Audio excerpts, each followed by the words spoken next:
We have the honor of welcoming His Excellency, Mr. Nana Addo Dankwa Akufo-Addo, President of Ghana, and a co-chair of the Secretary General's SDG Advocates. Mr. President.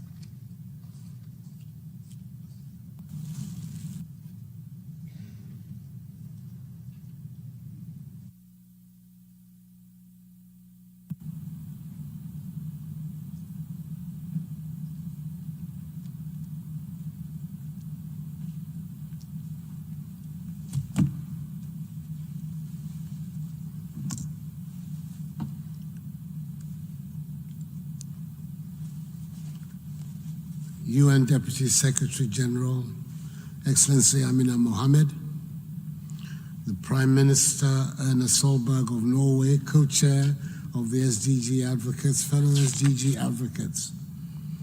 In September 2019, world leaders at the SDG Summit in New York unanimously declared the years 2020 to 2030 as the decade of action and called on all member states to step up and scale up significantly actions to give our world a fighting chance of achieving the global goals by the end date of 2030.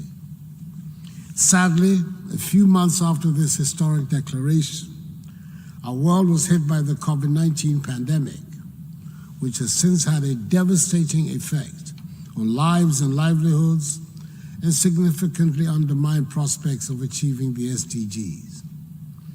Available estimates indicate that in 2020 alone, some 124 million people in the world were pushed back into extreme poverty, with some 132 million people experiencing hunger as a result of the pandemic.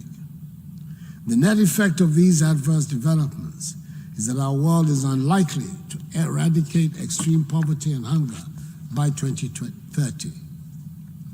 The quest to achieve the SDGs has indeed become more daunting, but this cannot and should not deflate our efforts. Rather, this is the time to think big, and act smartly. As countries take action to address the effects of the pandemic, we cannot afford to perpetuate unsustainable development by disturbing the critical balance between economic, social, and environmental imperatives. Amid the ongoing detrimental effects of the pandemic, I hold the strong view that the SDGs remain even more relevant today than ever.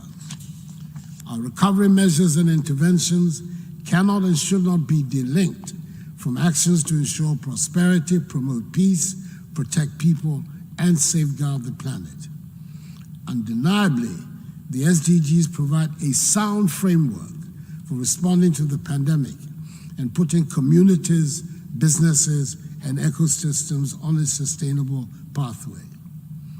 Excellency, I want to emphasize two essential ingredients for the task of building forward better and scaling up actions to hasten progress towards the realization of the SDGs.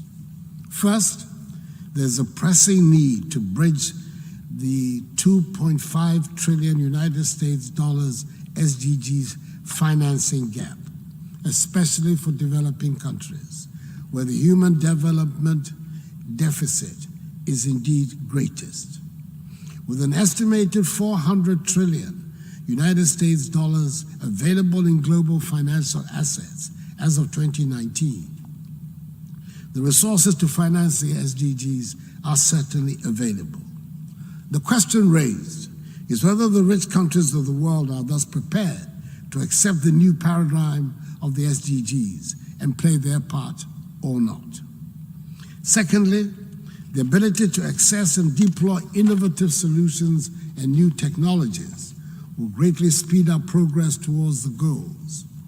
New forms of social practice and organization, as well as new and improved technological products and processes, are key enablers for achieving the SDGs.